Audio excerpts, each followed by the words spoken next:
Hi everyone. In the last video lecture, we have studied about the Bhakti movement. In this video lecture, we will understand that what was Sufi movement or what was Sufism. So let's start with the first slide. First of all, Sufism and Bhakti movement were contemporary. I mean, ये दोनों एक ही time पे चल रहे थे.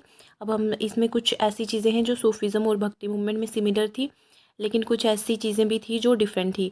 लेकिन दोनों में एक जो मोस्ट कॉमन चीज़ थी वो था love and devotion towards God और टुवर्ड्स अलमाइटी, जिनको भी हम मानते हैं, चाहे वो भगवान है या चाहे खुदा. तो उनके प्रति डिवोशन एंड लव जो है उसकी फीलिंग दिखाई गई है. तो Sufism is an important concept that influenced religion in India in medieval ages. History को हम 3 पार्ट्स में डिवाइड करके पढ़ते हैं बेसिकली. तो 3 पार्ट्स कौन कौन से हैं? Ancient, medieval and modern. तो सबसे पहले एंशिएंट आती है, उसमें हम मोस्टली हिंदू हिस्ट्री के बारे में पढ़ते हैं. देन मेडिवल एजिस, जब इस्लाम इंडिया में आ गया. एंड उसके बाद आती है मॉडर्न. तो ये बेसिकली क्रिश्चियंस के आने के साथ शुरू होता है मॉडर्न एरा. तो सूफिज़म का जो कॉन्सेप्ट है वो मेडिवल एजिस से रिलेटेड है. तो मतलब मेडिवल एजिस में ही ये इमर्ज हुआ था. सूफिज़म एक मिस्टिकल फॉर्म है इस्लाम की. Mystical means something that is related to spiritualism और that we called as spiritual. तो इसको आध्यात्मिक भी बोलते हैं. आध्यात्मिक फॉर्म ही है ये इस्लाम की. एक ऐसा स्कूल ऑफ प्रैक्टिस है जो फोकस करता है on spiritual search for God. तो मतलब जो भी भगवान है या अल्लाह जो भी हैं, उनके स्पिरिचुअल सर्च जो है उस पर ये फोकस करता है. And it shuns materialism. Shun mean avoid करना. तो ये मटेरियलिज्म को अवॉइड करता है. मटेरियलिस्टिक मतलब जो भी दुनिया में जो भी चीज़ें हैं, जैसे हम हमारी कुछ दुनिया में चीज़ों को लेके डिमांड होती है, जैसे मुझे कार चाहिए, पैसा चाहिए, ये वो. तो ये सब चीज़ों को ये चीज़ें अवॉइड करती थी. इनका एक ही मेन एम था और वो मेन एम था भगवान के साथ यूनिफाइड होना. अपने जो भी गॉड हैं जिनको भी मानते हैं उनके साथ यूनिफाइड होना या उनके बारे में नॉलेज गेन करना. It is a form of Islamic mysticism. Islamic mysticism या इस्लामिक स्पिरिचुअलिज्म की ही ये एक फॉर्म है जिसमें असैटिसिज्म पे स्ट्रेस दिया गया है. असैटिसिज्म मतलब साधुत्व, या जो साधु संत बन जाते हैं या सन्यासी बन जाते हैं, तो उस चीज़ पे जोर दिया गया है. There is lot of emphasis on love and devotion towards God. अब भक्ति मूवमेंट और सूफिज़म का ये एक मेन पॉइंट है एंड सिमिलर पॉइंट है कि इसमें लव एंड डिवोशन दिखाई गई है. किसके लिए? गॉड के लिए.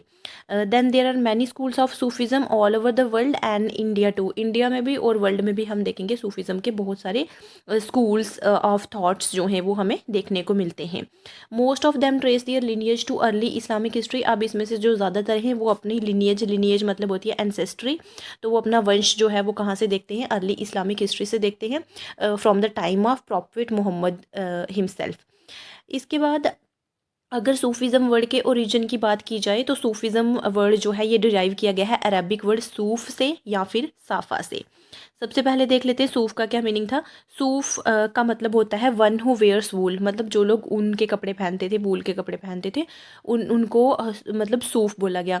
तो सूफिज़म को अब कैसे हम कनेक्ट करके देख रहे हैं असैटिसिज्म से. तो क्योंकि इसमें जो वुलन क्लोथ्स होते थे वो जनरली एसोसिएटेड होते थे एसेटिक्स से. एसेटिक्स मतलब जो भी सन्यासी या साधु संत जो भी होते थे, तो उनके साथ ये एसोसिएटेड थे. तो अब ये उनके साथ एसोसिएटेड है, तो फिर धीरे धीरे से इधर से ही सूफ से ही वर्ड सूफिज़म जो है वो इवॉल्व हुआ. देन द वर्ड साफ़ा, ये भी अरबिक वर्ड है. साफ़ा का मतलब होता है प्योरिटी. तो हमें पता है कि जितने भी लोग स्पिरिचुअलिटी की रास्ते पे चलते हैं वो सबका प्योर हार्ट, प्योर माइंड, उनकी प्योर इंटेंशंस एंड उनकी प्योर लाइफ होती है. तो इसीलिए यहाँ साफ़ा से जो है ये सूफिज़म वर्ड निकल के आया है. अब इसके अलावा कुछ और टर्म्स भी यूज़ की जाती हैं सूफ़ी के लिए. तो वो टर्म्स हैं वली, फ़कीर एंड दरवेश. देन सूफिज़म, जिसको अरबिक सुफैया भी बोलते हैं, इज़ आल्सो नोन एज तज़फ़ुफ़. तज़फ़ुफ़ भी बोलते हैं इसको. ये एक मिस्टिक बॉडी है रिलीजियस प्रैक्टिसेस की जो हमें इस्लाम के फोल्ड में ही देखने को मिलती है. एंड इस पे फोकस दिया गया है इस्लामिक प्योरीफिकेशन पे, स्पिरिचुअलिटी पे, असैटिसिज्म पे और एस्टोरिसिज्म पे. तो एस्टोरिसिज्म का बेसिकली मतलब होता है कुछ मिस्टीरियस चीज़. जैसे अगर हम स्पिरिचुअलिटी के रास्ते पे चल रहे हैं तो बहुत सारी चीज़ें हैं, जैसे god himself is a mystery to us. यानी हम में से किसने देखा है गॉड को. तो इस तरह से ये जो मिस्ट्रीज़ है उसको ही सॉल्व करने का एक रास्ता बताया गया है सूफिज़म को. It has been variously defined as Islamic mysticism. Sufism को हम इस्लामिक मिस्टिसिज्म भी बोलते हैं. Mystic expression of Islamic faith भी बोलते हैं. Inward dimension dimension of Islam भी बोलते हैं। इसके अलावा phenomena of mysticism with Islam, तो मतलब मिस्टिसिज्म को हम इस्लाम के साथ जोड़ के देखते हैं। Main manifestation and the most important central crystallization, मतलब जो हमारी लाइफ की जो भी सेंट्रल क्रिस्टलाइजेशन है वो इसको माना गया है। Of mystical practice of Islam and interiorisation and intensification of Islamic faith and practice, तो बेसिकली इसको इस्लाम के साथ ही जोड़ के देखा गया है। Okay, then we have Sufism in India. तो ये सबसे पहले सूफीज़म कहाँ डेवलप हुआ था? ईरान इराक में डेवलप हुआ था। अब सूफीज़म अगर वर्ल्ड के कॉन्टेक्स्ट में देखा जाए तो इंडिया में बात आएगा। पहले ये जो हमारी बाहर की कंट्रीज थी, ईरान इराक वाली थी, तो पहले वहाँ पे डेवलप हुआ था। अब इसकी डेवलपमेंट जो वहाँ पे हुई थी, बाहर हुई थी, ये इसके लिए मैं एक अलग वीडियो बना दूँगी, बहुत ही शॉर्ट वीडियो रहेगी। तो उसमें सिर्फ यही रहेगा कि सूफीज़म कैसे धीरे धीरे इमर्ज हुआ। तो अभी हम इसको सिर्फ इंडिया के कॉन्टेक्स्ट में समझने की कोशिश करेंगे कि इंडिया में कब आता है। Sufism developed first in Iraq, सबसे पहले सूफीज़म इराक में डेवलप हुआ। उसके बाद अगर इस्लाम की बात की जाए, देखो Islam and Sufism two are different things. पहले इस्लाम आया था, सूफीज़म बाद में आया था। इस्लाम कब आया था? 7th सेंचुरी में आता है, मर्चेंट्स की फॉर्म में, जो कि सऊदी अरेबिया से आए थे और इंडिया की वेस्ट कोस्टर्न रीजन्स के साथ उनका ट्रेड चल रहा था। उसके बाद हम देखेंगे नॉर्थ में ये जो इस्लाम है ये कहाँ एंटर करेगा? मुल्तान और सिंध वाली रीजन्स में एंटर करेगा, जिनको मोहम्मद बिन कासिम ने कैप्चर कर लिया था 8th सेंचुरी में। CE इसको कॉमन एरा भी बोलते हैं, CE stands for common era. तो अब एक यहाँ से एक और MCQ बनेगा कि इंडिया में जो फर्स्ट मुस्लिम इन्वेडर आया था वो कौन था? तो ये मोहम्मद बिन कासिम ही था। Then Sufism however gain prominence in 10th and 11th centuries. अब देखो 7th सेंचुरी में आ तो गया था इंडिया में, लेकिन इसको जो मेन प्रोमिनेंस या इसको जो ज़्यादा पॉपुलैरिटी मिलेगी वो इसको मिलेगी 10th एंड 11th सेंचुरी में। किसके टाइम पे? दिल्ली सल्तनत के टाइम पे। तो ये सूफीज़म की बात चल रही है कि इस्लाम कब आया था? 7th सेंचुरी में आया था। उसके बाद सूफीज़म, लेकिन सूफीज़म को जो पॉपुलैरिटी मिलती है इंडिया में वो मिलेगी इसको 10th एंड 11th सेंचुरी में। In India Sufism adopted many native concepts such as yogic postures, music and dance. तो सूफीज़म के पहले खुद के अलग कुछ कैरेक्टरिस्टिक्स थे, लेकिन जब ये इंडिया में आएगा तो यहाँ के कुछ नेटिव कॉन्सेप्ट जो हैं उनको भी अमालगाम कर लिया जाएगा सूफीज़म में। फॉर एग्जांपल योगिक पोस्चर्स, जैसे हम योगा वगैरह करते हैं उसमें जो पोस्चर बनाए जाते हैं वो सब, म्यूजिक एंड डांस, तो म्यूजिक को हम देखेंगे साम बोला जाएगा।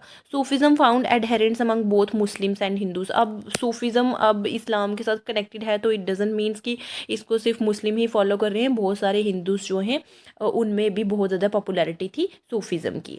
The main theme of Sufis was वहादुत उल वजूद। अब मेन थीम क्या है सूफीज़म की? इसकी मेन थीम है वहादुत उल वजूद, जिसका मतलब होता है यूनिटी और वननेस ऑफ गॉड। तो मतलब यहाँ इसको यूनिटी ऑफ बीइंग भी बोला जाता है। इसमें यही बोला जाता है कि हमारी जो क्रिएशन है वो उसी अल्टीमेट जो भी अलमाइटी है हमारी, या जो भी गॉड है उनके द्वारा ही की गई है और उन्हीं में से हम निकल के आए हैं। तो इसका कहने का मतलब ये है कि जो भगवान है या जो भी परमात्मा या गॉड जो भी है और जो इंसान है वो सब मतलब एक ही हैं। It developed first in Iraq, ये बात पहले भी हो चुकी है कि सबसे पहले सूफीज़म डेवलप हुआ था इराक में। और जो फर्स्ट सूफी सेंट थी इराक की वो हैं बेगम राबिया ऑफ बाशारा। तो इसमें हम आगे जाके पढ़ेंगे कि 2 स्कूल्स ऑफ थॉट होंगे, एक होगा बाशारा एंड एक होगा बेशारा। तो इसमें हम देखते हैं एक जो है वो प्योर इस्लामिक जो शरीयत लाज हैं उनको फॉलो करता है, एंड दूसरे वाला जो है वो थोड़ा लिबरल था। Then next paragraph, growth of Sufism in India. Al Hujwiri जो कि अर्लीस्ट सूफ़ी थे, एमिनेंस, एमिनेंस मतलब जिनको बहुत ज़्यादा पॉपुलैरिटी मिली थी इंडिया में जो सेटल हुए थे, ये अल हुज़विरी हैं। इनका टूम लाहौर में है। इन्होंने एक किताब लिखी थी काशफ उल महजूब, जो कि एक फेमस पर्शियन वर्क है, सूफीज़म पे लिखा गया। तो इसमें सूफीज़म की प्रैक्टिकल जो भी एस्पेक्ट्स हैं वो दिखाए गए हैं। However various Sufi orders were introduced India. इसके अलावा बहुत सारे और सूफी ऑर्डर्स को इंट्रोड्यूस किया जाएगा इंडिया में दिल्ली सल्तनत की इस्टेब्लिशमेंट के बाद। तो ये हमने पहले भी पढ़ा था कि दिल्ली सल्तनत की इस्टेब्लिशमेंट के बाद ही जो हम देखेंगे सूफीज़म को बहुत ज़्यादा प्रोमिनेंस मिली थी इंडिया में। और ये कब होता है? 13th सेंचुरी की बिगनिंग में हुआ था। इंडिया जो है नया होम बन जाएगा सूफीज़ के लिए और उन लोगों के लिए जो कि एज अ रेफ्यूजी इसकी तरह फ्लड करके आए थे इस्लामिक वर्ल्ड के पार्ट से। तो हम देखेंगे कि वहाँ पे मंगोल्स का जो है हमला हो जाएगा, मंगोल्स कॉन्क्वर कर लेंगे 13th सेंचुरी में और वहाँ से जो है फ्लड होके ये बहुत सारे लोग यहाँ इंडिया में आ जाएंगे। During 13th and 14th centuries खानकाज sprang up in various parts of India. अब ये खानका जो है ये भी एक टर्म है जो रिलेटेड है सूफीज़म से। तो खानकाज बेसिकली हॉस्पिसिस होते थे, जैसे होम लाइक कुछ स्ट्रक्चर बना देते थे सूफीज़ अपने रहने के लिए, तो उनको ही खानकाज बोला गया। तो बाद में हम देखेंगे वहाँ पे दरगाह वगैरह भी बनाई जाएगी। Then salient features of Sufism. Sufism stresses the importance of traversing the Sufi path तरीका as a method of establishing direct communion with divine reality, जिनको हम हकीकत बोलते हैं। तो इसमें हम देखेंगे सूफीज़म ने सबसे ज़्यादा जोर किस पे दिया। ट्रेवर्सिंग मतलब होता है कि उसको किसी चीज़ के आर पार जाना। तो यहाँ पे हम देख रहे हैं कि यहाँ पे सूफ़ी पाथ पे जोर दिया गया है, जिसको तरीका बोला गया है। उन्होंने बोला है कि सूफ़ी पाथ के थ्रू ही हम डिवाइन रियलिटी जो है उनके साथ हम अपनी यूनियन कर सकते हैं। तो डिवाइन रियलिटी को हकीकत बोला गया कि हकीकत कौन है, वो डिवाइन रियलिटी ही है, जिनको हम अल्लाह बोल रहे हैं या गॉड बोल रहे हैं या परमात्मा बोल रहे हैं। एंड सूफ़ी पाथ जो है, रास्ता है, उसको तरीका बोला गया है। फिर मतलब ये है कि अगर आपको डिवाइन रियलिटी के बारे में जानना है तो आपको सूफी पाथ फॉलो करना पड़ेगा। सिंपल वर्ड्स में हम ये बोल सकते हैं। Then according to Sufi believes the novice had to pass through a succession of stations और स्टेजेस, जिनको मकम्मत बोला गया है, एंड चेंजिंग साइकोलॉजिकल कंडीशंस और स्टेट्स हल टू एक्सपीरियंस गॉड। अब इन्होंने बोला है कि जो भी नया सीख रहा है, नोविस मतलब होता है कोई भी इंसान जब कुछ नई चीज़ सीख रहा होता है, जो नौसिखिया होता है, उसको नोविस बोला जाता है। तो इनका कहना था कि नोविस जो है उसको क्या करना पड़ता है, बहुत सारी स्टेजेस पार करनी पड़ती हैं। स्टेजेस को मकम्मत बोला गया है, बहुत सारी स्टेजेस पास करनी पड़ती हैं, उसकी साइकोलॉजिकल कंडीशंस जो हैं उनको चेंज करना पड़ता है, सो दैट वो गॉड को एक्सपीरियंस कर सके। The Sufi path could be traversed only under the strict supervision of spiritual director. Spiritual director यानी कि जो इनके शेख पीर या जो मुर्शिद थे, उन पे जोर दिया गया है, जिनको हम गुरु बोल सकते हैं। तो इन पे जोर दिया गया है कि इन्हीं के थ्रू हम जो है डिवाइन रियलिटी के साथ कनेक्ट हो सकते हैं। who himself successfully traversed it and consequently established direct communion with God। तो इन्होंने बोला था कि एक जो हमारा शेख पीर या मुर्शिद है, उसी के थ्रू हम गॉड तक पहुंच सकते हैं, क्योंकि उनकी ऑलरेडी यूनियन हो चुकी है गॉड के साथ। तो अब वो हमें रास्ता दिखाएंगे कि हमें किस तरह से गॉड के पास पहुंचना है। द डिसाइपल के लिए मुरीद टर्म यूज़ की गई है। इन्होंने बोला कि डिसाइपल बहुत सारी स्टेजेस पार करके जाता है, और जैसे जैसे एक एक स्टेज पार करता जाता है तो मतलब उसको और ज़्यादा रियलिटी के बारे में पता चलता रहता है। तो ये बोल रहे हैं ये स्टेजेस पार करते टाइम उसको बहुत सारी मोटिफिकेशन मतलब सेल्फ पेनेंस करनी पड़ती है। उसको गॉड का नाम, परमात्मा का नाम जपना पड़ता है, जैसे हम वो तस्बीह माला हाथ में लेके वो करते हैं। एंड अटेन कॉन्सेंट्रेशन जो है वो हमें पूरी लगानी पड़ती है। एंड कंटेम्पलेशन मतलब कंटेम्पलेशन का मतलब होता है चिंतन करना या किसी चीज़ को कंसीडर करना, जैसे नाम जपना हम बोलते हैं, तो वो सब चीज़ें करनी पड़ती हैं। The Sufis organised impassionate music recital, जिसको साम बोला गया है। तो हमने देखा होगा कि बहुत सारी मूवीज़ में दिखाते हैं वाइट रोब पहन के, या अकबर के रिलेटेड हमने बहुत सारी मूवीज़ देखी है, तो उसमें हम देखते हैं वाइट रोब पहन के कुछ लोग ऐसे मस्ती में झूम रहे होते हैं, ब्लैक कलर की कैप पहन के। तो वो शाम को इंजॉय कर रहे हैं। तो वो क्या कर रहे हैं, अपने जो भी गॉड है उनकी याद में, उनको याद करते हुए वो झूम रहे होते हैं। तो ये इन्होंने मतलब म्यूजिकल रिसाइटल पे जोर दिया है। The practice of song was intended to induce a mystical state of ecstasy. तो इन्होंने बोला है एक्सटेसी मतलब होता है स्टेट ऑफ एक्सट्रीम हैप्पीनेस, मतलब जिसमें हम बहुत ज़्यादा खुश होते हैं। तो इंड्यूस होता है कि एक ऐसी स्टेट मतलब उस टाइम पे आएगी जब आप परमात्मा को याद करते हुए झूमेंगे, तो उसमें एक ऐसी स्टेट ऑफ हैप्पीनेस आएगी जो कि इस वर्ल्डली हैप्पीनेस से कहीं ज़्यादा ऊपर होगी। लेकिन कुछ सूफी ऑर्डर्स ऐसे भी हैं जो कि बहुत शाम को मतलब नहीं इसको प्रमोट करते थे, एंड इसमें बिलीव नहीं करते थे। And the ulema were particularly hostile to this practice. अब जो उलेमास थे, जो मुस्लिम्स के रिलीजियस हेड होते हैं पर्सन, उनको उलेमा बोला जाता है। तो उलेमा जो थे ये पर्टिकुलरली होस्टाइल थे इस प्रैक्टिस को लेके। तो मतलब ये शाम की प्रैक्टिस में बिलीव नहीं करते थे, एंड ये इसको बहुत कंडेम्ड करते थे। Yet another feature of Sufism is organisation of Sufis into various सिलसिलाज। ईच ऑफ दीज सिलसिला example Suhrawardi, Qadiri, Chishti etcetera were found by the leading figure who lent his name to it. अब इसमें हम देखेंगे एक और फीचर सूफीज़म का ये है कि सूफीज़म को हमने बहुत सारे ऑर्डर्स में डिवाइड करके रखा था, जिनको हम बोलते हैं सिलसिलाज। तो अब इसमें बहुत सारे सिलसिलाज की एग्जांपल है, जैसे सुहारवार्दी सिलसिला है, कादरी सिलसिला, चिश्ती सिलसिला। तो चिश्ती सिलसिला जो है ये मोस्ट प्रोमिनेंट और मोस्ट इंपॉर्टेंट सिलसिला था। तो ये मतलब बहुत सारे लीडिंग फिगर, अब इनको एक एक जो इनके अब होंगे मास्टर वो इसको करेंगे फाउंड, एंड फिर उनके नाम पे ही सिलसिला का नाम रख लिया जाएगा। तो मतलब जो फाउंडर होगा उसी के नाम पे सिलसिला का नाम रख दिया जाएगा। और सिलसिला जो है ए सिलसिला consisted of persons who had become disciples of a particular Sufi. तो सिलसिला में वो सब लोग आएंगे जो कि उस गुरु के या उस मास्टर के जो है डिसाइपल्स बन जाएंगे जिसने उस सिलसिला को फाउंड किया है। Then there were two broad Sufi orders. तो दो तरीके से सूफ़ी ऑर्डर्स को बांटा गया है, एक है बाशारा, एक है बेशारा। अब बाशारा कौन थे? बाशारा वो लोग थे जो इस्लामिक लॉज को मानते थे या जो शरीयत लॉज जो हैं जो कि कुरान में लिखे गए हैं उनको पूरे तरीके से मानते थे। लेकिन बेशारा वाले जो थे ये थोड़े लिबरल थे, ये शरिया लॉज को इतना ज़्यादा नहीं मानते थे जितना कि बाशारा वाले मानते थे।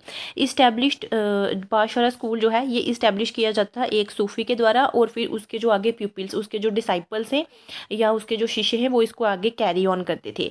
लेकिन जो बेशारा स्कूल है इसमें हम देखेंगे स्ट्रिक्ट एसेटिसिज्म था। इसमें सेरेमनीज जो हैं या जो भी रिचुअल्स हैं उनको पूरी तरीके से उनकी निंदा की गई है, उनको पूरी तरीके से अवॉइड किया गया है। बाशारा स्कूल का कोई और दूसरा नाम नहीं रखा गया, लेकिन बेशारा स्कूल जो है उसको कलंदर, मलंग, हैदरीज या बाबाज बोलते थे, और ये बेसिकली वैंडरिंग सेंट्स होते हैं। वैंडरिंग सेंट्स मतलब जो एक जगह से दूसरी जगह घूमते रहेंगे। Then Sufis who lived in खानकाज बाय फॉलोइंग नॉर्मल शरिया प्रैक्टिसेस वर कॉल्ड बाशारा। बाशारा कौन होते हैं? वो सूफी जो खानका में रह रहे हैं और जो नॉर्मल शरिया प्रैक्टिसेस को फॉलो कर रहे हैं। दूसरी तरफ बेशारा स्कूल वाले वो थे जो खानका छोड़ देते थे एंड मेंडिकेंसी मतलब वही असेटिसिज्म वाली लाइफ चूज़ कर लेते थे, एंड ऑब्जर्व करते सेलिबेसी मतलब ब्रह्मचार्य जिसमें आपको मतलब पूरा कठोर पेनेंस वगैरह करनी पड़ती है, and extreme forms of asceticism मतलब साधुत्व या सन्यासी वाली पूरी लाइफ जो बिताते थे उनको बेशारा बोला गया है। While the orthodox Muslims emphasised external conduct, the Sufis lay stress on inner purity. अब हम इसमें देखेंगे कि जो ऑर्थोडॉक्स मतलब जो ट्रेडिशनल मुस्लिम्स थे ये बोलते थे कि हमारा एक्सटर्नल कंडक्ट ही सिर्फ अच्छा होना चाहिए, लेकिन सूफिज्म जो है ये बोल रहा है कि इंसान के अंदर पहले इनर प्योरिटी होनी चाहिए, मतलब पहले उसका मन साफ होना चाहिए, उसके अंदर अच्छाई होनी चाहिए, तभी वो डिवाइन रियलिटी के साथ कनेक्ट हो पाएगा। The orthodox Muslims believed in blind observance of rituals, the Sufi consider love and devotion as the only means of attaining salvation. अब इसमें ये डिफरेंस बताया गया है बेसिकली कि ऑर्थोडॉक्स मुस्लिम्स के क्या ओपिनियन था और जो सूफीज़ थे उनका क्या ओपिनियन था। तो सबसे पहले हमने देख लिया कि ऑर्थोडॉक्स मुस्लिम एक्सटर्नल कंडक्ट पे जोर दे रहे हैं, जबकि सूफीज़ जो हैं इनर प्योरिटी पे जोर दे रहे हैं। उसके बाद ऑर्थोडॉक्स मुस्लिम बिलीव करते थे कि हमें रिचुअल्स जो हैं उनको ब्लाइंडली फॉलो करना है, जबकि सूफीज़म में सिर्फ दो चीज़ों पर जोर दिया गया है, और वो दो चीज़ें हैं लव एंड डिवोशन। किसके लिए? अपने गॉड के लिए लव एंड डिवोशन पे जोर दिया गया है। देन सूफीज़म पे स्ट्रेस दिया गया है मेडिटेशन पे, गुड एक्शंस पे, रेपिटेंस फॉर सिंस मतलब जो भी आपने पाप किए हैं उनकी माफ़ी मांग लीजिए अपने प्रभु से या अल्लाह से, एंड प्रेयर्स पे, पिलग्रिमेज मतलब धार्मिक यात्रा पे, फास्टिंग मतलब जो जैसे रोज़े वगैरह रखते हैं आजकल वो, एंड चैरिटी मतलब दान देना, and controlling of passion by ascetic practices. तो मतलब आपका जो भी पैशन है, आपकी जो भी इच्छाएं हैं, डिज़ायर्स हैं, उनको हमने थोड़ा कंट्रोल करना सीखना है। अब ये नहीं है कि मन कर रहा है कि कार खरीद लो तो उसी टाइम खरीद ली।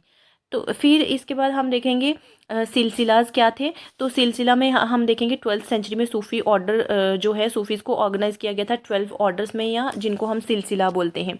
तो सिलसिला जो है ये जनरली किसके द्वारा चलाया जाता था? एक इनका गुरु होते थे या जो इनके मास्टर होते थे, मुर्शिद, तो जो खानका में रहते थे ये चलाते थे, और साथ में इनके कुछ डिसाइपल्स भी होते थे।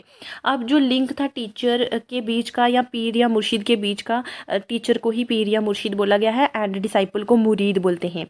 तो डिसाइपल और टीचर के बीच का जो रिलेशन है इसका एक वाइटल पार्ट हमें देखने को मिलेगा सूफी सिस्टम में। हर एक पीर क्या करता था? अपना सक्सेसर नॉमिनेट कर देता था, या जिसको वली बोला जाता था उसको नॉमिनेट कर देता था कि अब मेरे डेथ के बाद या मेरे जाने के बाद जो है ये मेरा जो सक्सेसर है, जो मेरा डिसाइपल है, वो अब इसको कैरी ऑन करेगा हमारे जो भी सिलसिला है उसको। फिर इसके बाद हम देखेंगे धीरे धीरे खानकाज जो है इंपॉर्टेंट सेंटर बन जाएंगे लर्निंग एंड प्रीचिंग का। बहुत सारे सूफीज़ जो है शाम को, या फिर जिसको म्यूज़िकल कॉन्ग्रीगेशन बोला गया है खानका में, उसको एंजॉय करेंगे, और इसी दौरान हम देखेंगे कव्वाली भी डेवलप होगी। तो आजकल जो भी हम कव्वाली सॉन्ग सुनते हैं तो वो उसी टाइम पे डेवलप हो गए थे सूफीज़म के टाइम पे ही। तो ये सुनने में काफ़ी अच्छी लगती हैं qawwalis. Then we have first of all we have Chishti सिलसिला। तो चिश्ती सिलसिला ओरिजिनेट हुआ था हीरत में, HERAT हीरत में, एंड ये फाउंड किया गया था अब्बू इशाक शमी के द्वारा। मतलब उन्होंने इसको फाउंड किया था।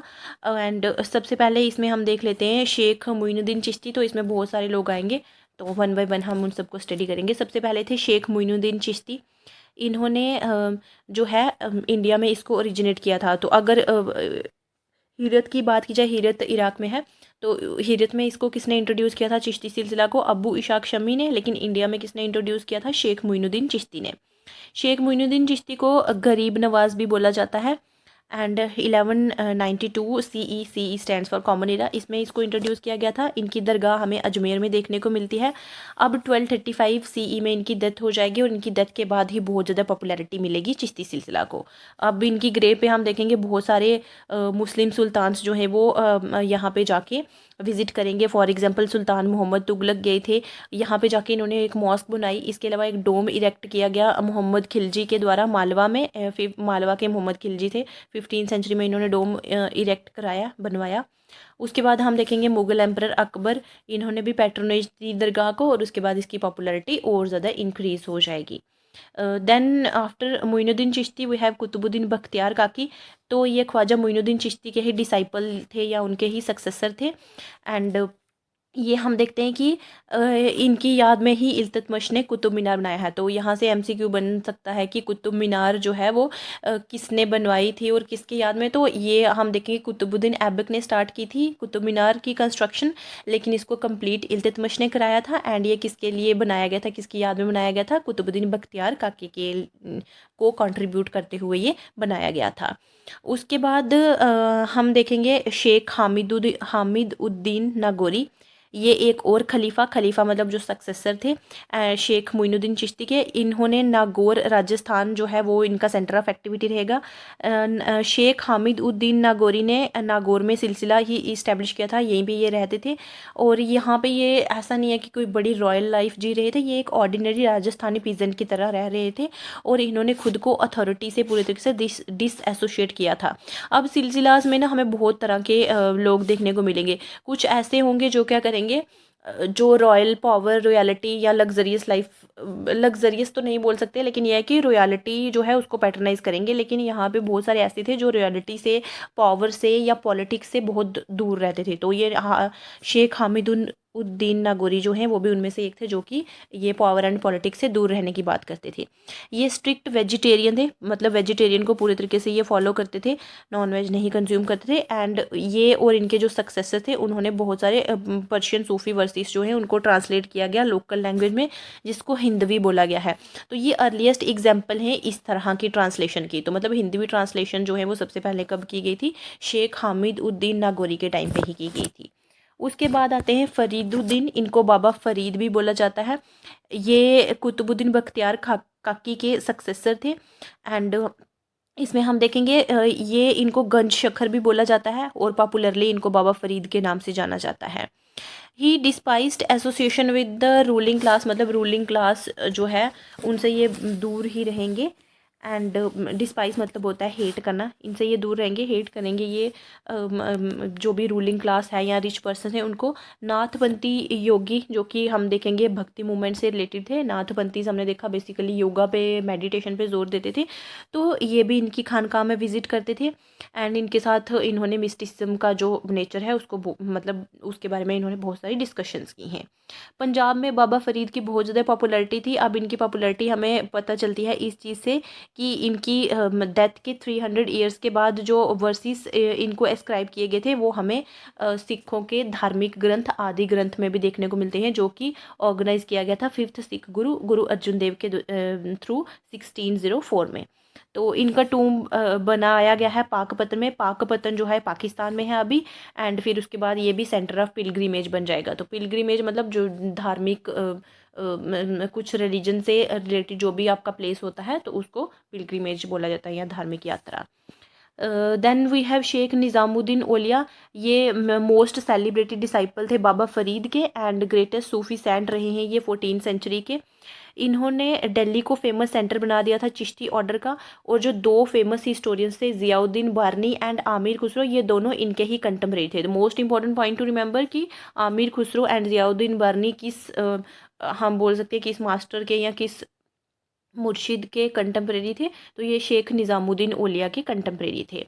And however Nizamuddin was the most popular Sufi saint in India. Amir Khusro जो कि ग्रेटेस्ट म्यूजिशियन थे एंड लिटरली जायंट थे, तो ये इनके ही डिसाइपल बनेंगे, शेख निज़ामुद्दीन औलिया के ही डिसाइपल बनेंगे।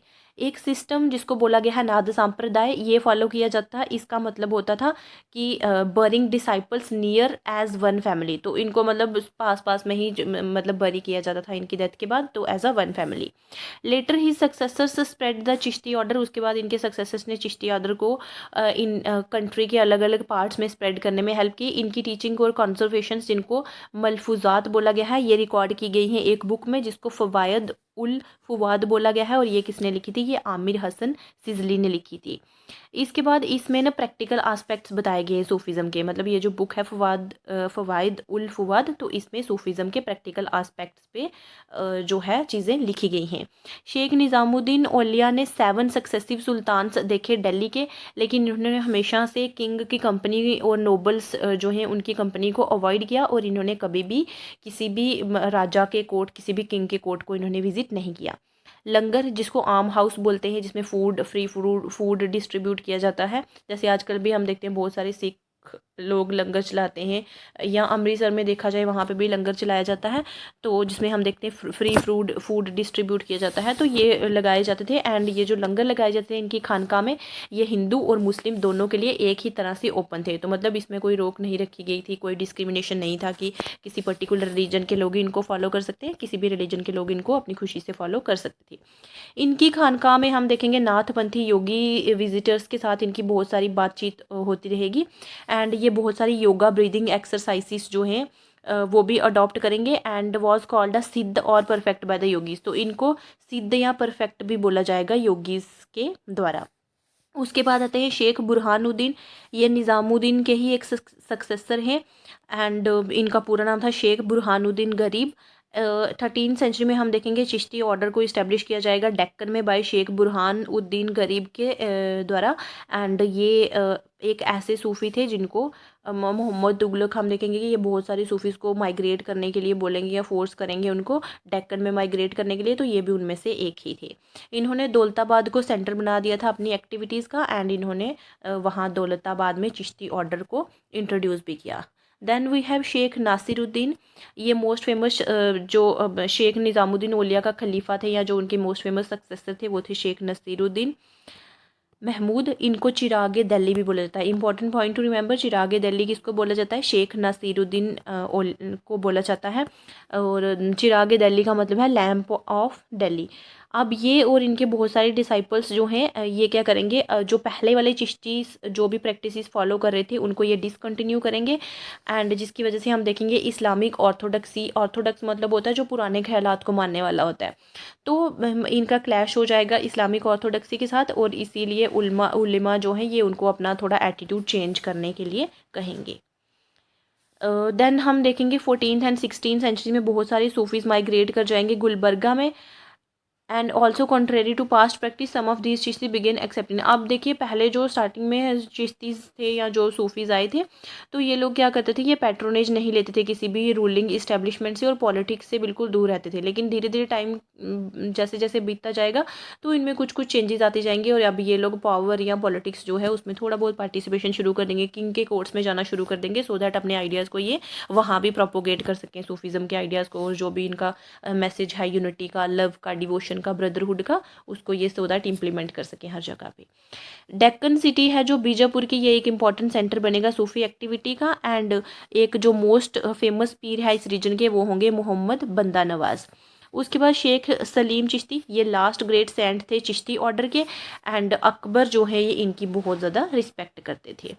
इसके बाद काम खानाज क्या थे, काम खानाज जो है ये हर्मिटेजेस थे चिश्ती सेंट्स के। हर्मिटेजेस मतलब होता है आश्रम टाइप, तो ये आश्रम थे चिश्ती सेंट्स के जहाँ पे रहते थे, जहाँ खानका भी बोल सकते हैं इसको, तो ये सिटी के बाहर बेसिकली बनाए जाते थे। चिश्तीज की लाइफ कैसी थी, उनकी सिंपल लाइफ थी, ऑस्टियर लाइफ थी, एंड ये क्या करते थे, लोगों के साथ हिंदवी में बातचीत करते थे। तो हिंदवी अगर इनको कुछ डिस्कशन करनी है तो ये किस लैंग्वेज में करते हैं, हिंदवी। हिंदवी आम बोलचाल की भाषा थी उस टाइम पे। And they were hardly interested in affecting convergence. अब ऐसा नहीं है कि ये ज़बरदस्ती किसी को कन्वर्ट कर रहे हैं कि आप हिंदू से मुस्लिम बन जाओ या किसी और रिलीजन को अडॉप्ट कर लो, तो ऐसा फोर्सिबल कन्वर्जन्स इनके टाइम पे बिल्कुल भी नहीं था। एंड बहुत सारी फैमिलीज़ एंड ग्रुप्स जो हैं ये अगर कन्वर्जन करती भी थी तो अपनी मर्जी से करती थी, ना कि फोर्सफुली करते थे। इन सूफी सेंट्स जो हैं ये खुद को पॉपुलर बनाएंगी, म्यूजिकल रेसिटेशंस जो हैं उसका यूज़ करेंगे जिसको साम बोला गया है। एंड एक मूड क्रिएट करेंगे अपने गॉड जो है उनके साथ कनेक्ट होने का, या उनके साथ जो है दूरी कम करने का और नियरनेस बनाने का। निज़ामुद्दीन औलिया ने बहुत सारी ब्रीदिंग एक्सरसाइजेस अडॉप्ट की जिसको हम योगा भी बोलते हैं। एंड योगीज जो हैं इनको सिद्ध या परफेक्ट बोलते थे। तो ये इंपॉर्टेंट पॉइंट टू रिमेंबर कि सिद्ध या परफेक्ट किसको बोला गया है, तो ये निज़ामुद्दीन औलिया को बोला गया है। चिश्तीस जो है ये स्टेट पॉलिटिक्स से दूर रहने की कोशिश करते थे और ये रूलर्स और नोबल्स की कंपनी जो है उसको पूरी तरीके से अवॉइड करते थे। रूलर्स मतलब हो गया किंग, एंड नोबल्स मतलब उनके जो भी मिनिस्टर्स हुआ करते थे। तो this was all about the Chishti सिलसिला। नाउ वी हैव नेक्स्ट सिलसिला that was called as Suhrawardi सिलसिला। सुहारवर्दी ऑर्डर एंटर करेगा इंडिया में सेम टाइम पे ही जब चिश्ती सिलसिला ने एंटर किया था। लेकिन इसकी एक्टिविटीज़ हमें लार्जली कहाँ देखने को मिलेंगी, पंजाब और मुल्तान में देखने को मिलेंगी। सिलसिला was founded by Shihabuddin Suhrawardi in Baghdad and was established in India by Bahauddin Zakariya. अब जब भी आप इसको पढ़ोगे ना तो बहुत केयरफुली पढ़ना कि ईरान, इराक या बगदाद में इसको किसने फाउंड किया था, और इंडिया में इसके इस्टेब्लिशर जो थे वो कौन थे। तो फाउंडर हमेशा जो है वो होता है जो सबसे पहले इसको इन्वेंट करेगा या इसको बनाएगा। एंड इस्टेब्लिशर जो है वो क्या करेगा, वो सिर्फ उसको आगे और प्रोपोगेट या उसको और ज़्यादा पॉपुलर बनाने की कोशिश करेगा। तो ये बेसिकली फाउंड किया गया था शिहाबुद्दीन सुहारवर्दी के द्वारा बगदाद में, लेकिन इंडिया में इसको इस्टेब्लिश किया गया था बहाउद्दीन जकारिया के through.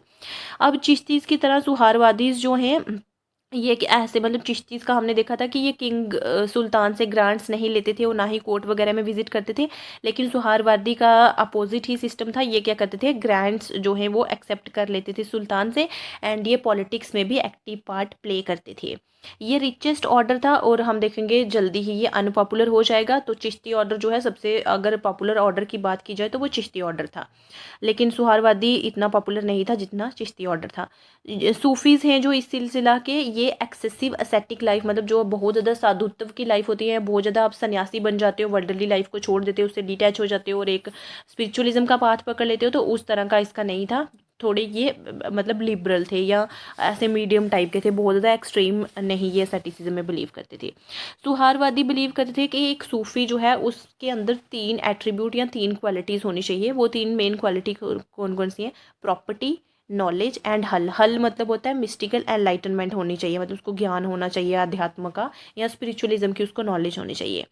They however did not support excessive austerities and self mortification. इन्होंने पेनेंस पे इतना ज़्यादा जोर नहीं दिया है और इन्होंने बोला है इल्म को मिस्टिसिज्म के साथ जोड़ के चलो। तो मतलब बहुत ज़्यादा मिस्टिसिज्म भी फॉलो नहीं करना है और बहुत ज़्यादा आपको अपनी करप्ट लाइफ भी नहीं जीनी है। थोड़ा बैलेंस बना के रखना है कि वर्ल्डली लाइफ भी आप मेंटेन कर लो और मिस्टिसिज्म जो है, स्पिरिचुअलिज्म जो है वो भी मेंटेन कर लो। आफ्टर दिस सुहारवादी सिलसिला वी हैव नक्शबंदी सिलसिला। This order was established in India by Khwaja Bahauddin Naqshbandi and बाद में इसको प्रोपोगेट किया गया था इनके सक्सेसर्स के द्वारा जो थे शेख बाकी बिल्ला एंड शेख अहमद सिरहिंदी। ये जो सिलसिला था सबसे ज़्यादा कॉन्जर्वेटिव सिलसिला यही था। तो यहाँ से क्वेश्चन बन सकता है कि मोस्ट कॉन्जर्वेटिव सिलसिला कौन सा था, नक्शबंदी सिलसिला था। एंड इस सिलसिला को फॉलो करने वाले जो फेमस सुल्तान थे इंडिया के या जो भी किंग थे इंडिया के वो कौन थे, औरंगज़ेब। तो औरंगज़ेब इसको फॉलो करते थे क्योंकि हमने बहुत सारी बुक्स में भी पढ़ा होगा कि औरंगज़ेब जो है बहुत ऐसे मतलब एक कट्टर मुस्लिम थे। तो टेम्पल डिमोलिशन के साथ भी इनका नाम जोड़ के देखा जाता है इंडिया में कि इन्होंने बहुत सारे टेम्पल्स डिमोलिश किए। तो ये बहुत ज़्यादा कंजर्वेटिव सिलसिला था। मोस्ट कंजर्वेटिव सिलसिला नक्शबंदी सिलसिला था और औरंगज़ेब किस सिलसिला को फॉलो करते थे, नक्शबंदी सिलसिला को फॉलो करते थे। शेख नियमतुल्ला ये इसके ग्रेटेस्ट स्कॉलर थे इस स्कूल के। ओके, द फिलोसफी ऑफ वहादुत उल शहूद, इसके पहले हमने पढ़ी थी वहादुत उल वजूद। वहादुत उल वजूद में हमने देखा था कि यूनिटी ऑफ बीइंग पे जोर दिया जा रहा है, गॉड एंड उसकी क्रिएशन को as a one thing consider किया जा रहा है, लेकिन इस सिलसिला में वहादुत उल शहूद पे जोर दिया गया था। तो अब हम आगे जाके पढ़ेंगे कि होता क्या है ये। दे प्रैक्टिस साइलेंट मेडिटेशन करते थे ये लोग, और इसीलिए इनको साइलेंट सूफीज भी बोला जाता है। इंपॉर्टेंट पॉइंट टू रिमेंबर कि साइलेंट सूफीज किनको बोला जाता था, तो नक्शबंदी सिलसिला के जो भी फॉलोअर्स थे या जो भी उसको मानने वाले थे, तो उनको साइलेंट सूफीज बोला जाता था।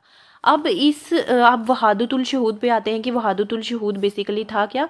तो ये जो है ये एक ऐसी मतलब इसमें प्रैक्टिस बिलीव की जाती थी कि जो रिलेशनशिप है भगवान के गॉड के बीच का एंड गॉड और ह्यूमन बीइंग के बीच का जो रिलेशनशिप है वो एक स्लेव और मास्टर की तरह है। तो मतलब हम जो ह्यूमन बीइंग्स हैं उनको स्लेव, उनको गुलाम की तरह माना गया है, एंड जो हमारे गॉड हैं उनको मास्टर की तरह माना गया है। लेकिन चिश्ती सिलसिला में क्या बिलीव किया जाता था कि लवर एंड बिलव्ड का रिलेशनशिप माना गया था ह्यूमन बीइंग का और गॉड का। उसमें बोला जाता था कि हम जो ह्यूमन बीइंग है हम लवर हैं, एंड बिलव्ड मतलब जिनको हम प्यार कर रहे हैं वो कौन है, गॉड। तो मतलब इसको आशिक और माशूक का टर्म भी इसके लिए यूज़ की गई है, तो कि हम आशिक हैं और जो हमारे गॉड हैं वो माशूक की जैसे हैं। फिर सूफीज ऑब्जर्व द शरिया law in its purest form and denounced all हिदायत्स इनोवेशंस इन रिलीजन।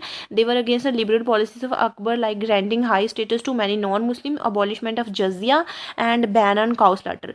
तो ये जो सूफी नक्शबंदी सिलसिला के जो सूफीज थे ये शरिया लॉ में बिलीव करते थे और शरिया का ये प्योरेस्ट फॉर्म में मानते थे। अब इन्होंने हर तरह की हिदात मतलब जो भी इनोवेशंस नई नई चीज़ें लाई जाती हैं रिलीजन में, उन सबको इन्होंने मानने से इनकार किया। एंड ये लिबरल पॉलिसी थी जो अकबर की, उसके अगेंस्ट है, क्योंकि हमने देखा कि अकबर एक तरह से थोड़ा सेकुलरिज्म को भी प्रमोट करते थे, मतलब हिंदू मुस्लिम यूनिटी की बात करते थे, लेकिन इन्होंने अकबर की लिबरल पॉलिसीज़ को पूरे तरीके से डिनाउंस किया है। एंड इन्होंने बोला है कि जो नॉन मुस्लिम्स हैं उनको हाई स्टेटस ना दिया जाए, और जो अकबर ने जजिया को अबॉलिश किया था, जजिया एक ऐसा टैक्स था जो नॉन मुस्लिम्स पे इम्पोज किया गया था कि नॉन मुस्लिम्स जो हैं वो एक तरह का टैक्स देंगे, तो अकबर ने क्या किया था, इस जजिया को हटा दिया था। लेकिन ये लोग अकबर की इस लिबरल पॉलिसी के अगेंस्ट थे कि नॉन मुस्लिम को हाई स्टेटस नहीं देना है अपने कोर्ट में। एंड जजिया जो अकबर ने अबॉलिश किया था उसके भी ये अगेंस्ट थे, और जो काउ स्लॉटर पे बैन लगाया गया था ये लोग उसके भी अगेंस्ट थे। दे वर ऑल्सो अगेंस्ट साम यानी कि रिलीजियस म्यूजिक, उसके भी अगेंस्ट थे। एंड जो प्रैक्टिस है पिलग्रिमेज की टूम्स ऑफ सेंट्स, तो मतलब जो ऐसे उनकी सेंट्स की जब मतलब उनकी जो भी दरगाह वगैरह बनाई जाती है तो उस पर जो भी विजिट की जाती है उसके भी ये लोग अगेंस्ट थे। Okay, then after the death of Sirhindi, इसको फॉलो करने वाले एक फॉलोअर थे सिरहिंदी। तो इनकी डेथ के बाद हम देखेंगे इसमें दो इंपॉर्टेंट मिस्टेक्स आ जाएंगे और दोनों की अलग अप्रोच होगी, एक की कंजर्वेटिव अप्रोच होगी, दूसरे वाले की लिबरल अप्रोच होगी। अब जो कंजर्वेटिव अप्रोच है उसमें लीडरशिप जो है मेन वो किसकी रहेगी, शाह वली उल्लाह की रहेगी। एंड लिबरल अप्रोच रहेगी मिर्ज़ा माजे जाने जहाँ के लीडरशिप के अंडर। नाउ वी हैव कादरी सिलसिला, ये मोस्ट सेकुलर सूफी सिलसिला था। इसके बाद पहले हमने नक्शबंदी पढ़ा था, तो नक्शबंदी जो है वो सबसे कंजर्वेटिव था, लेकिन कादरी सिलसिला सबसे ज़्यादा सेकुलर मोस्ट सेकुलर सिलसिला था। और इसके मेन फॉलोअर जो हैं वो थे दारा शिको, तो दारा शिका औरंगज़ेब के ही भाई थे। शेख अब्दुल कादिर एंड इनके सन्स जो हैं शेख नियामतुल्ला, मुखदुम मोहम्मद जिलानी एंड मियाँ मीर, इन सब ने मिलके इस्टेब्लिश किया था इसको। एंड ये ऑर्डर जो है ये बेसिकली कहाँ पे पॉपुलर था, पंजाब में। अनदर फेमस सैंड जो है इस ऑर्डर के वो थे शाह बदख्शानी, मुगल प्रिंसेस जहानारा, ये औरंगज़ेब की सिस्टर थी, एंड दाराशिको ये औरंगज़ेब के एल्डेस्ट सन थे। तो ये दोनों इस सिलसिला को फॉलो करते थे।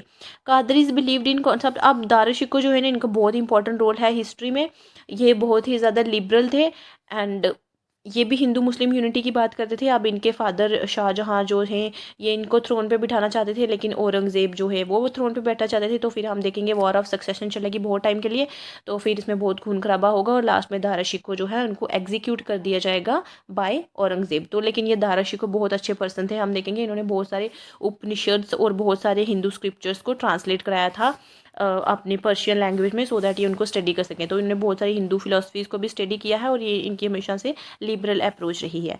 अब ये जो कादरी सिलसिला है, यहाँ पे कादरीज बिलीव करते हैं वहादत उल वजूद के कॉन्सेप्ट में। वहादत उल वजूद मीन्स यूनिटी ऑफ एग्जिस्टेंस या यूनिटी ऑफ बीइंग। इसमें हम देखते हैं गॉड एंड उनकी क्रिएशन को सिमिलर माना जाता है, मतलब एक जैसा ही माना जाता है। इसमें ये बोला जाता है कि हम लोग जो है हम भी गॉड का ही एक पार्ट हैं या उनका ही एक अंश हैं। द सेंट्स ऑफ दिस सिलसिला डिसमिस्ड ऑर्थोडॉक्स एलिमेंट्स, तो जितने भी पुराने ख्यालात वाले एलिमेंट्स हैं उन सबको डिसमिस किया गया है इस सिलसिला के द्वारा। Now impact of Sufi movement, तो इसमें हम देखेंगे 12 मेन ऑर्डर्स थे सूफीज़म में, लेकिन जो मेन 4 थे वो यही थे, Chishti, Suhrawardi, Naqshbandi silsila and then we have Qadri silsila. Now impact of Sufism, Sufism का क्या प्रभाव पड़ेगा। ये जो लिबरल एंड अनऑर्थोडॉक्स फीचर है सूफीज़म का, इसका बहुत ज़्यादा इन्फ्लुएंस पड़ेगा मेडिवल भक्ति सेंट्स पे भी। फिर हम देखेंगे लेटर पीरियड में अकबर जो कि मुगल एम्पर थे, ये अप्रिशिएट करेंगे सूफी डॉक्ट्रिन्स को एंड ये इनकी रिलीजियस आउटलुक को शेप करेगा बहुत हद तक। सूफीज़म हम देखेंगे इन्होंने बहुत सारी लिबरल पॉलिसीज़ वगैरह भी अडॉप्ट कर ली थी। एंड सूफीज़म के साथ साथ हम देखेंगे भक्ति मूवमेंट को भी स्ट्रेंथ मिल रही थी। हिंदूज़ में बहुत ज़्यादा पॉपुलर थी भक्ति मूवमेंट। एंड ये जो दो पैरेलल मूवमेंट, मतलब जो दोनों एक साथ मूवमेंट्स चल रही हैं, इनमें दोनों में सेम एक प्रिंसिपल था और वो प्रिंसिपल था love and selfless devotion towards God. तो इनका मैं यही मानना था कि अगर डिवाइन से आपको कनेक्ट होना है तो सबसे पहले आपको लव एंड डिवोशन दिखाना पड़ेगा और गॉड के सामने आपको सरेंडर करना पड़ेगा। सूफिज़म की रूट्स हमें रूरल और अर्बन एरियाज़ दोनों में देखने को मिलती हैं और यहाँ पे हम देखेंगे deep social political and cultural influence रहेगा मासिस यानी कि लोगों में। ये हर तरह के रिलीजियस फॉर्मलिज्म या ऑर्थोडॉक्सी पुरानी ख्यालात हैं या जो फॉल्सूड है, जो ऐसे झूठे मूठे रिचुअल्स होते हैं या हिपोक्रेसी जो है जिसको डुप्लिसिटी भी बोला जाता है या फ्रॉड वगैरह चीज़ें जो होती हैं, उन सब पे ये बिलीव नहीं करेंगे। ये एक नया वर्ल्ड जो है वो क्रिएट करने की बात करेंगे जिसमें स्पिरिचुअल ब्लिस हो एंड जिसका अल्टीमेट गोल यही है कि हमने अपने जो गॉड है उनको हमने उनके साथ कनेक्ट होना है सो दैट हम दुनिया में कुछ अच्छा काम कर सकें। तो हम देखेंगे कि एक ऐसा टाइम जब पॉलिटिकल पावर के लिए बहुत ज़्यादा लड़ाई झगड़ा चल रहा है, एक मैडनेस की पागलपन चल रहा है, एक पावर को लेने के लिए एक मैडनेस जैसी सिचुएशन आ गया। उस सिचुएशन में भी सूफी सेंट्स जो हैं वो अपनी मॉरल ऑब्लिगेशंस पे बने रहेंगे एंड जो वर्ल्ड है उसको एक बेटर जो है प्लेस बनाने की कोशिश की जाएगी। मोस्ट इंपॉर्टेंट कंट्रीब्यूशन सूफीज़म की यही थी कि ये हिंदू मुस्लिम प्रीजुडाइसिस जो भी हैं, हिंदू मुस्लिम के जो भी डिफरेंसेस हैं उनको दूर करने की बात कह रहे थे एंड सॉलिडारिटी यानी कि यूनिटी की फीलिंग पे जोर दे रहे थे, ब्रदरहुड भाईचारे की फीलिंग पे जोर दे रहे थे, हिंदू मुस्लिम यूनिटी की बात कर रहे थे। सूफी सेंट्स जो है अभी भी हम देखेंगे कि आज भी बहुत सारे दरगाह हैं या बहुत सारे टूम्स हैं, तो वो आज भी हिंदूज़ और मुस्लिम्स दोनों के द्वारा जो है विजिट किए जाते हैं without any discrimination, without any biasness. So let's revise कि हमने क्या पढ़ा। सबसे पहले हमने पढ़ा चिश्ती सिलसिला, उसके बाद सुहारवार्दी, उसके बाद Qadri and then we have red Naqshbandi सिलसिला। अब चिश्ती सिलसिला के फाउंडर कौन थे इंडिया में? ख्वाजा मोइनुद्दीन चिश्ती थे। सुहारवादी के फाउंडर थे शेख बहाउद्दीन ज़कारिया, यहाँ पे ज़कारिया है, ठीक है, ज़कारिया। उसके बाद कादरी सिलसिला के नेमतुल्ला कादरी, देन नक्शबंदी के ख्वाजा बाकी बिल्ला। पीरियड ऑफ ओरिजिन, तो चिश्ती सिलसिला ओरिजिनेट हुआ था 1192 में, सुहारवादी भी 1192 के आसपास ही हुआ था, कादरी सिलसिला 16 सेंचुरी में ओरिजिनेट हुआ था एंड नक्शबंदी भी 16 सेंचुरी में ओरिजिनेट हुआ था। चिश्ती सिलसिला का मेन प्रिंसिपल क्या था? अलूफ फ्रॉम रॉयल पैट्रोनेज, मतलब जो भी पॉलिटिक्स है उससे हमने दूर रहना है, लव टॉलरेंस और ओपननेस एंड म्यूजिक को ये लोग सपोर्ट करते थे। सुहारवादी ये रॉयल सर्विस को एक्सेप्ट करते थे लेकिन ये पॉवर्टी जो गरीबी की लाइफ है उसको जीने में बिलीव नहीं करते थे और ये म्यूज़िक जो है उसको इन्होंने पूरे तरीके से रिजेक्ट किया है। देन वी हैव कादरी सिलसिला, ये इस्लाम के जो भी फंडामेंटल्स हैं उस पे ही टिके रहने की बात करते हैं। नाउ वी हैव नक्शबंदी, तो नक्शबंदी एक ऑर्थोडॉक्स सेक्ट था, मतलब पुराने ख्यालात को मानने वाला था, जबकि कादरी सेक्ट जो है ये क्या था? लिबरल था एंड ऑर्थोडॉक्स सेक्ट था एंड ये वहादुत उल शहूद की फ़िलासफ़ी में बिलीव करता था, जबकि कादरी सिलसिला वहादुत उल वजूद यानी कि यूनिटी ऑफ बीइंग जो है उसमें बिलीव करता है।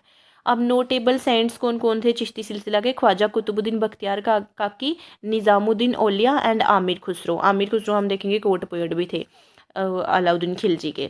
उसके बाद सुहारवादी सिलसिला, इसके मेन सेंट्स कौन कौन थे? शेख शिहाबुद्दीन सुहारवादी, हामिदुद्दीन नागौरी एंड शेख फ़खरुद्दीन।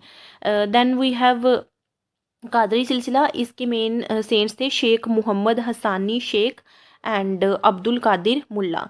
उसके बाद नक्शबंदी, तो शेख अहमद से हिंदी जो है ये इसके मेन सेंट थे। इसके बाद कुछ इंपॉर्टेंट सूफी सेंट्स हैं, इनका मीनिंग देख लेते हैं हम लोग कि क्या क्या मीनिंग था इसका। सबसे पहले मुरीद, मुरीद का मतलब होता है फॉलोअर। इसके पहले हमने मुर्शिद भी पढ़ा था, मुर्शिद या पीर, उसका मतलब होता है मास्टर, जो हमें सिखाएगा, जो हमारा गुरु होगा, जैसे टीचर होगा जो हमारा। उसके बाद खानका, खानका का मतलब होता है प्लेस जहाँ पे सूफीज़ रहते थे, जो उनका हॉस्पिस होता था या उनका होम टाइप जो होता था, उनका आश्रम, उसको खानका बोला गया है। खलीफा, खलीफा का मतलब होता है जो भी डिसाइपल्स बनेंगे सूफी सेंट्स के वो। जिक्र का मतलब होता है रेसिटेशन ऑफ गॉड्स नेम, मतलब अल्लाह का या भगवान का, परमात्मा का, जिनको भी आप मानते हैं उनका नाम जपना। देन तोबा, तोबा का मतलब होता है रेपिटेंस ओवर बैड डीड्स। तो रेपिटेंस ओवर बैड डीड्स मतलब जो भी आपने पाप किए हैं उन सब की माफ़ी मांगना और ये प्रॉमिस करना गॉड को कि अब हम और ज़्यादा पाप नया कोई भी नहीं करेंगे।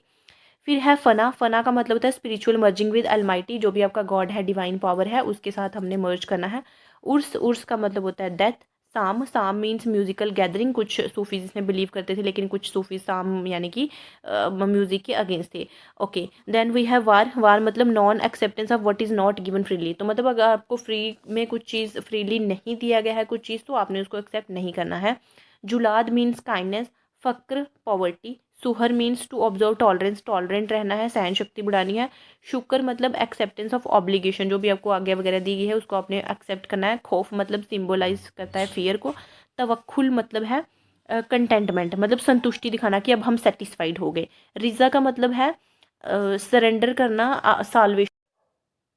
देन वी हैव ज़ियारत, ज़ियारत means practice of visiting tombs, मतलब जो दरगाह पे हम विज़िट करते हैं तो उसी को ज़ियारत बोला गया है। So that's all for today.